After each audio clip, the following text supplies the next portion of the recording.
How did we get to this point in human history? It took a couple weeks off, to do some reflecting. The high holidays. It's an understanding in spirituality that the worst things happen to all of humanity when we are the most spiritually disconnected. So, in order to solve problems, spiritually, emotionally, physically, logic and emotion cannot coexist simultaneously, right? So, I got to remove emotion, and I'm going to present the situation, and you do with the information as you may be, or as you must.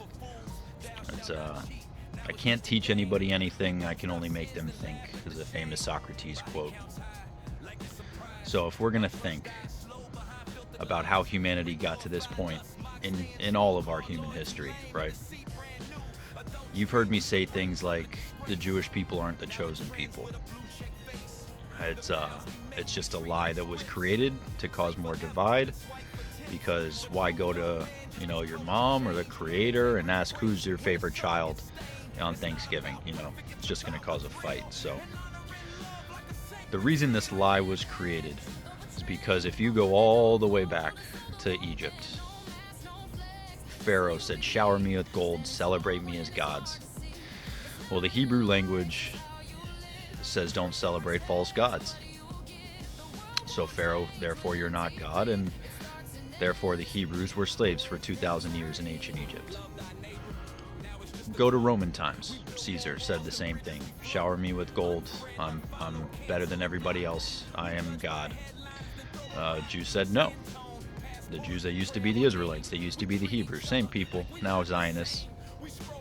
No, you're not God. We know that there's one God and it's not you. And it was 135 CE when Caesar Hadrian changed Judea to Palestina for the first time. Ironically, it's the original Palestinians were of Jewish Zionist heritage. Most people don't know that. So in this reality of these labels and this game of generational telephone looking to cause hate and divide, we live in a time today where we should be the smartest human beings to ever walk the planet. We have this access to information to where a lot of people that talk about Israel versus everyone else in the Middle East, you were here first or I was there first, or it's since 1948. It's a long time of history where I'm just somebody who was brought up in the Jewish religion. So I studied it for a long time to a point where I wanted to study multiple religions because it didn't make sense to me that in one religion you have sex before marriage, you're condemned to hell. In the Jewish religion, if you don't satisfy your wife sexually, you can get a divorce. And in another religion, if you take your life and take people with you, you have 72 virgins waiting for you in heaven. So not that all religions are surrounded around sexual things, but just to relate to people on a logical level. It's, I think, how most of us think, or at least how we can relate to things, because that's a universal way of thinking across 195 sovereign nations, 8.2 billion souls, with 4,100 languages, with 4,100 religions, 7,100 languages. All of this is worldwide, and yet people are still fighting over who was first, who was right, and it's why they say humanity suffers the most when we are the most spiritually disconnected. These stories that make Israel out to be the bad guy. So logically, right? If we know that Hamas is a terrorist organization, there's a ceasefire in place now. If there's a genocide going on, and then the ceasefire, the returning of the hostages stops the genocide, then logically it wasn't a genocide. The definition of genocide is a systematic erasure of a specific group of people with indiscriminate killings and making their way of life inhabitable. Well, by definition, South Sudan, Yemen, Congo, Nigeria, Lebanon, Syria, Afghanistan, Saudi Arabia, China. There are real life genocides going on in the world today. There are systematic erasures of Christian people in most of those countries because the Jews have already been pushed out of all of those countries. There are real acts of hate and terrorist groups like Hamas and Hezbollah and the Houthis and Boko Haram and ISIS and Al Qaeda and the Taliban. People that have flags with swords on them. You know, if you're going to accuse Israel of being a colonizer, then why don't more people speak Hebrew? The world collectively speaks English, Spanish, Arabic. You know, there's 50 plus Muslim countries worldwide. There's the universal language of trade being English. Mathematically, there's less Jews alive today than there was in 1945. Hamas came out yesterday and said that since October 7th, 2023, 61,000 people have been killed. Well, genocide by definition, right? First of all, Israel, let's go back. Israel pulled out of Gaza in 2005. In 2007, Hamas was voted into power. So those 2 years of peace, while they could have been building the next Dubai, ended up with Hamas in power. And the population went from about 800,000 in Gaza to now 2 million as of October 7th, 2023. Since the hostages were taken and the people at the Nova Festival were beheaded, raped, murdered, claiming that rape is resistance. 61,000 people being killed in Gaza. Men, women, children, elderly. Hamas, a known terrorist organization providing these numbers, is claiming that 0 of them are terrorists.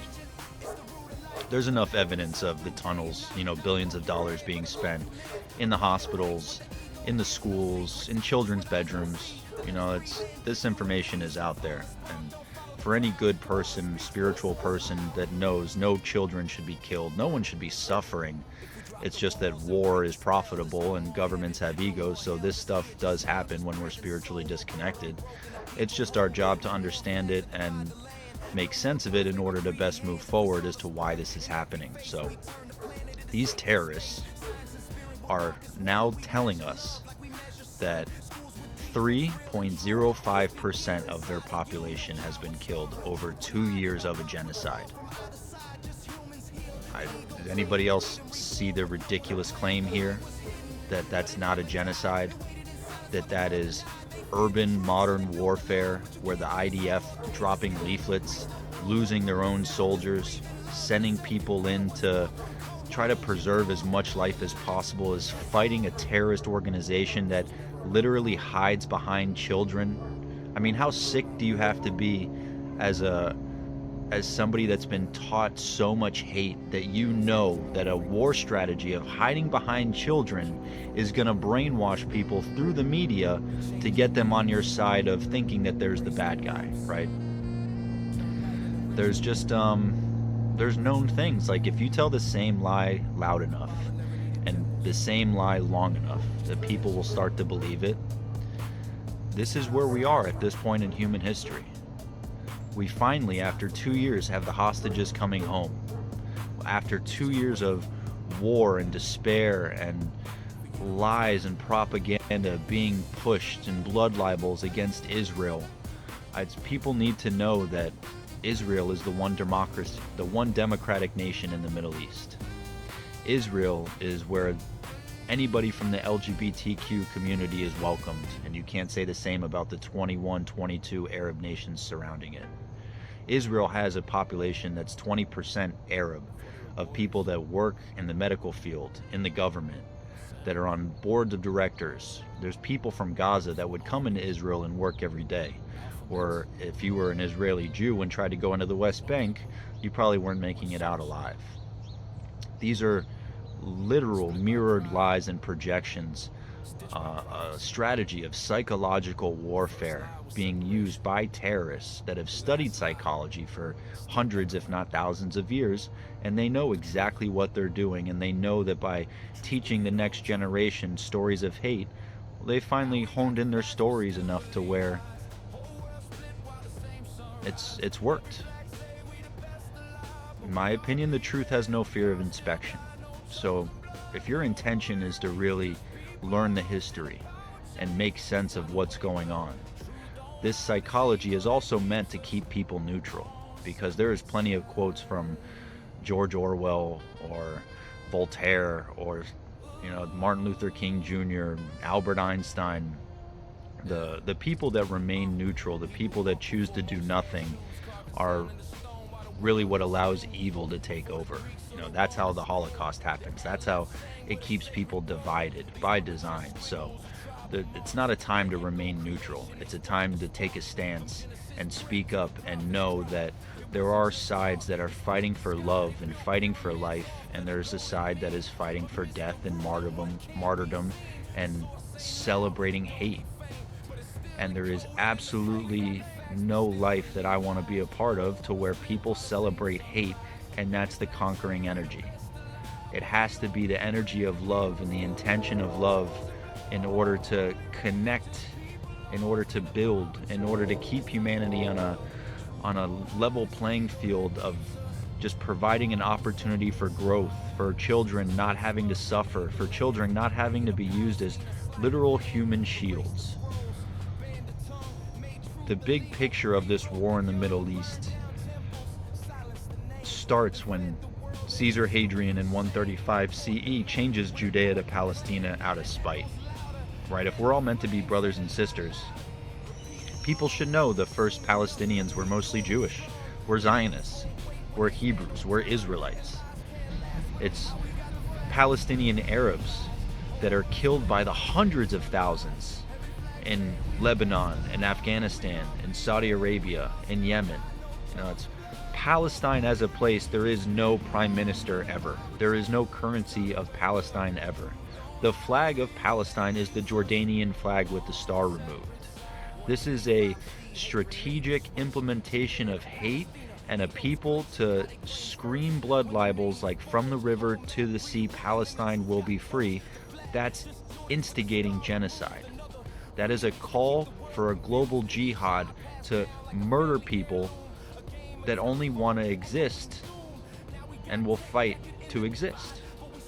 Even Gandhi knew you had to stand up for yourself when, peace was no longer an option. And as a spiritual person, I'm not condoning fighting to fight. I'm condoning fighting to survive. Because that is a big difference in spirituality of the importance of life, the importance of living out our lives in this physical world to continue to grow so our souls have the opportunity to elevate and connect. You can't do that when you just lay down your arms and stare at the face of hate and let that win. It's this 2-week break I had to take from, making these videos to reflect and acknowledge the negative side of what I was promoting has brought me back to this point of understanding this is the nature of hate. This is the nature of finding the balance between good and evil, and the good is outweighing the evil much more as time goes on. I wanted to acknowledge the hate, and I wanted to acknowledge the negative feedback that I was getting. So I've heard you loud and clear, and I feel sorry for people that can't see the situation for what it is, that can't remove the emotion to use logic to know that 3.05% of the population in Gaza is not a genocide. It's also not true that 0 terrorists have been killed. It's also not true that Israel is indiscriminately killing people by dropping leaflets and trying to move people out of regions where they go after terrorist hubs of weapons and hospitals and schools and children's bedrooms to get their hostages back. So There's a strategy in place to divide humanity, and the worst things happen in humanity when we are the most spiritually disconnected. And my only goal in life is to not only protect my family and make sure that people know the truth. But with technology, we make sure people know the truth on a grander scale, and something in my spiritual connection to the energy around me has told me this is a conversation worth having. So happy Monday, back to it, and we'll do it again soon.